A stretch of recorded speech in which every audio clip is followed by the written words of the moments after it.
کہتے ہیں تندرستی ہزار نعمت ہے اور اس نعمت کو برقرار رکھنے کے لیے لوگ مختلف ورزشوں کے ساتھ یوگا کو بھی اپناتے ہیں اور ماہر یوگی کی ہدایات پر عمل پیرا ہو کر ورزش اور جڑی بوٹیوں سے تیار کردہ آئل اور ادویات کے استعمال کے بعد بیماریوں سے بھی صحت یاب ہوتے ہیں۔ یوگا کے حوالے سے آگاہی فراہم کرتے ہوئے یوگی علی رضوان کہتے ہیں کہ یوگا سے سر درد، ذہنی تناؤ اور ڈپریشن سے نجات حاصل کی جا سکتی ہے۔ ہم نے یوگا اور آیورویدا کے ذریعے سے ان کی نہ صرف بیماریوں کو ٹھیک کیا بلکہ ابھی تک وہ تندرست ہیں اور آج تک ان کو دوبارہ کبھی میڈیسن لینے کی ضرورت پیش نہیں آئی۔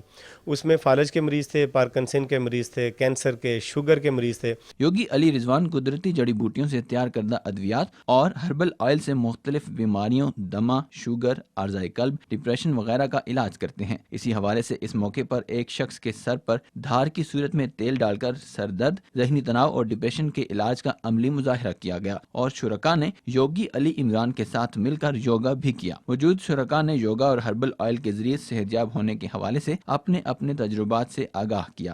میں ڈاکٹرز کے پاس گئی تھی، ڈاکٹرز نے مجھے ڈفرینٹ بیماریاں بتائی تھی کہ کسی نے بتایا تھا کہ آپ کو ٹائیفائڈ ہے، کسی نے کہا تھا کہ آپ کو ہڈیوں کی ٹی بی ہے، کسی نے کہا تھا آپ کو کینسر ہے اور انہوں نے کہا تھا 6 منتھ بعد آپ کی ڈیتھ ہو جائے گی۔ پھر 18 سے 20 ڈیز ٹریٹمنٹ کیا اور اس کے بعد اب مجھے 6 منتھ ہو گئے ہیں اور ابھی تک میری بیماری واپس لوٹ کے نہیں آئی۔ 3 مہینے سے یوگا کرنے کے ساتھ اور تھوڑی سی ڈائٹ ایڈجسٹمنٹس کے ساتھ my quality of life has improved a lot, اور میں اس وقت فل فلیج 8 آورس اس ایج میں پوری اپنی ڈیوٹی انجام دیتا ہوں۔ ورزش کے ساتھ ساتھ یوگا کو بھی اپنے روزمرہ معمولات میں شامل کرنے سے اپنی صحت کو مزید بہتر بنایا جا سکتا ہے۔ کیمرہ مین اصغر ملک کے ساتھ منیر احمد خان، اے نیوز لاہور۔